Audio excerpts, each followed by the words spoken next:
Friends, welcome to Aggie's taste. ഇത് ഞാൻ എത്തിയിരിക്കുന്നത് ഈ കപ്പ കൊണ്ടുള്ള പുട്ടിൻ്റെ റെസിപ്പിയുമായിട്ടാണ് കേട്ടോ. നമ്മൾ പണ്ടൊക്കെ ഇതിൻ്റെ പൊടി നമുക്ക് വാങ്ങിക്കാൻ കിട്ടുമായിരുന്നു, ചീനിപ്പൊടി, കപ്പയുടെ പൊടി കിട്ടുമായിരുന്നു വാങ്ങിക്കുക. അപ്പോൾ അത് വെച്ച് നമ്മൾ പുട്ടുണ്ടാക്കി കഴിക്കുമായിരുന്നു. പക്ഷേ ഇന്ന് നമുക്കത് കിട്ടാനില്ല. അതുകൊണ്ട് നമുക്ക് ഈ പച്ച കപ്പ വെച്ച് എങ്ങനെയാണ് പുട്ടുണ്ടാക്കുന്നതെന്ന് നമുക്ക് നോക്കാം. അതിനായിട്ട് ഞാൻ ഒരു കഷ്ണം കപ്പ എടുത്തിട്ടുണ്ട് കേട്ടോ. എനിക്ക് കുറച്ച് മതി പുട്ട്, അതുകൊണ്ടാണ്.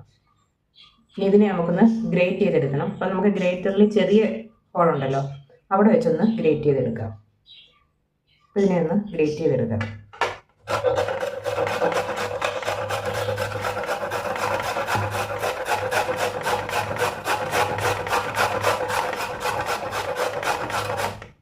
വേണ്ടോ ഇതുപോലെ ചെറുതായിട്ട് ചെറിയ തരികളായിട്ട് നമുക്ക് ഗ്രേറ്റ് ചെയ്തെടുക്കാം. ആ കപ്പയെല്ലാം ചീകി എടുത്തിട്ടുണ്ട്. ഇന്ന് അടുക്ക് ഇതിൻ്റെ നാരുണ്ടല്ലോ, ആ ഭാഗമാണ് കേട്ടോ ഇത്. ഇത് നമുക്കങ്ങ് കളയാം. ഇനി ഇതിലേക്ക് കുറച്ച് ഉപ്പിട്ട് കൊടുക്കാം ആവശ്യത്തിന്. ഇതിനെത്ര ആവശ്യമുണ്ടോ അത്രയും ഉപ്പ് ഇട്ട് കൊടുത്തൊന്ന് മിക്സ് ചെയ്തെടുക്കാം.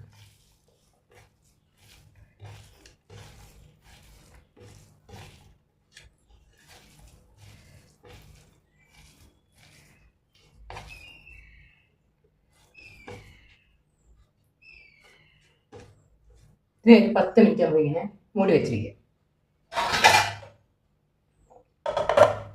10 മിനിറ്റ് കഴിഞ്ഞെടുക്കാം. 10 മിനിറ്റ് ആയിട്ടുണ്ട്. ഇനി നമുക്കിത് ഒന്ന് പിഴിഞ്ഞെടുക്കാം കേട്ടോ. ഇത് നല്ലതുപോലെ ഒന്ന് പിഴിയണം. ഇത് കട്ടെല്ലാം പിഴിഞ്ഞ് കളയണം കേട്ടോ.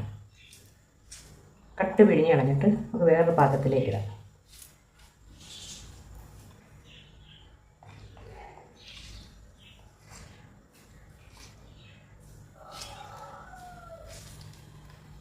കയ്പൊക്കെ ഉണ്ടെങ്കിൽ അങ്ങ് മാറും.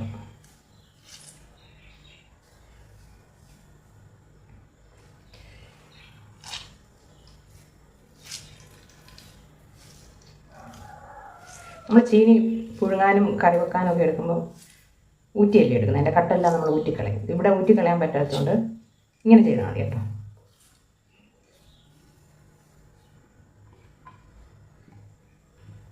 ഇത്രയേ ഉള്ളൂ.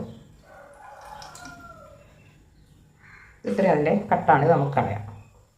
ഇതിൻ്റെ കട്ടയെല്ലാം മാറ്റിയെടുത്തിട്ടുണ്ട്. ഇതിലേക്ക് നമുക്ക് കുറച്ച് അരിപ്പൊടി കൂടി ചേർത്ത് കൊടുക്കുക. ഒരു 1/2 കപ്പ് അരിപ്പൊടി ചേർക്കുന്നുണ്ടേ. എന്നിട്ട് ആവശ്യത്തിന് തേങ്ങ ചേർത്ത് കൊടുക്കും. കുറച്ച് തേങ്ങ കൂടി ചേർക്കും. പുട്ടിന് നനയ്ക്കുന്ന കണക്ക് നനച്ചെടുക്കാം.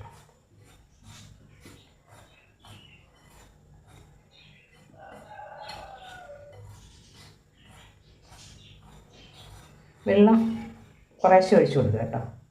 ഞാൻ കുറച്ച് ഉപ്പിട്ട് വെച്ചിരിക്കുകയാണ് വെള്ളത്തിൽ, കാരണം നമ്മൾ ചീനി ഉപ്പിട്ട് വെച്ചിരുന്നതാണല്ലോ കുറച്ചിട്ട്. അതുകൊണ്ട്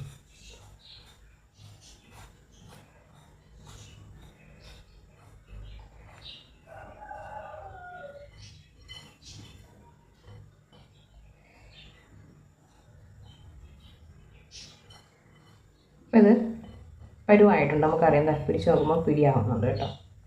ഇനി ഇതിനെ ഞാൻ മിക്സിയിൽ ഒന്നുകൂടി അടിച്ചെടുക്കാൻ പോകണേ. മിക്സിയിലൊന്ന് അടിച്ചെടുക്കാം.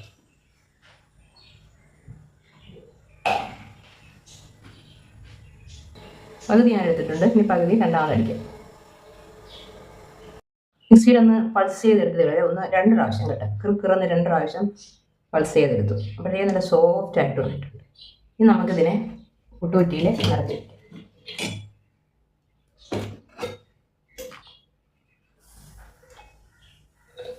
പുട്ടുകുറ്റി ചൂടായി വന്നിട്ടുണ്ട് കേട്ടോ. ആ സമയത്ത് നിറച്ച് കൊടുക്കുക.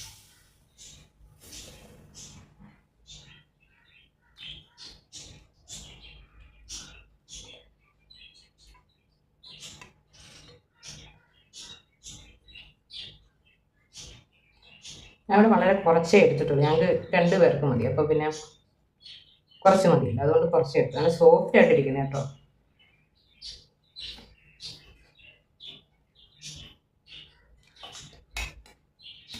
നമുക്ക് പുഴുങ്ങിയെടുക്കാം. പുട്ടുകുറ്റി ഞാൻ വെച്ച് കൊടുത്തിട്ടുണ്ട്. ഇനി ആവി വരട്ടെ. ഒരു 6-7 മിനിറ്റെങ്കിലും ഇരിക്കണം കേട്ടോ. കപ്പയല്ലേ, അതിന് ഇത് വേവുണ്ടല്ലോ, അപ്പോൾ വെന്ത് വരണം. അപ്പോൾ ആവി വരട്ടെ. നമ്മുടെ പുട്ടൊക്കെ റെഡിയായി വന്നിട്ടുണ്ട്. ഒരു 6-7 മിനിറ്റൊക്കെ കഴിഞ്ഞിട്ടുണ്ട് കേട്ടോ. അതിനെ നമുക്കിനി പാത്രത്തിലേക്ക് മാറ്റാം. അങ്ങനെ നമ്മൾ ഈ കപ്പ പുട്ട് അഥവാ ചീനി പുട്ട് ഇവിടെ റെഡി ആയിട്ടുണ്ട്. ഞാൻ ഒരു പീസ് ചീനിയും 1/2 കപ്പ് മാവുമാണ് എടുത്തിരുന്നത്. അപ്പം അതിനിപ്പോൾ 1.5 കുട്ടി പുട്ട് ഉണ്ടാക്കാനായിട്ട് സാധിച്ചു കേട്ടോ. ഇതിൻ്റെ കോമ്പിനേഷൻ എന്ന് പറഞ്ഞാൽ ബീഫ് കറിയോ അല്ലെങ്കിൽ മീൻ കറിയോ ഒക്കെ ചേർത്ത് വേണം ഇത് കഴിക്കാനായിട്ട്. അതാണ് ഏറ്റവും നല്ലത്. അപ്പോൾ എല്ലാവരും ഇത് ട്രൈ ചെയ്ത് നോക്കുക. ഇഷ്ടപ്പെടുന്നെങ്കിൽ ലൈക്ക് ചെയ്യുക, ഷെയർ ചെയ്യുക, കമൻറ്റ് ചെയ്യുക, ചാനൽ സബ്സ്ക്രൈബ് ചെയ്യുക. Okay, thank you.